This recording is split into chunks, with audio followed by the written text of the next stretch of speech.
প্রদীপ ঘোষ ব্লগে সবাইকে সুস্বাগতম।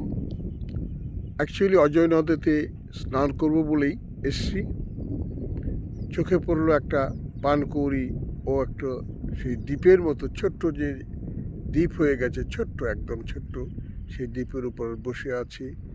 মৃদুমন্দ হাওয়া বইছে, ওদিকে তুলছি প্রকৃতিকে নিঃস্ব করে একাকার, তার থেকে বালি না, যেটা আমাদের বাড়িঘর তৈরি করার জন্যে রয়েছে ইলামবাজার। আবার এটাও দরকার, যেখানে বালি আছে সেই বালি যদি উত্তোলন না করা হয় তাহলে বাড়িঘর কোন দিকে কীভাবে করবে। আর এই হচ্ছে কাশবন। এটা হচ্ছে একদম জায়গাটা হচ্ছে আমাদের জয়দেব মন্দিরের খুব কাছেই, 5 কিলোমিটার মধ্যে ঝিকাটা একটা গুরুকুল আশ্রমে, যার সেবায়িত বা পুরোধা হচ্ছে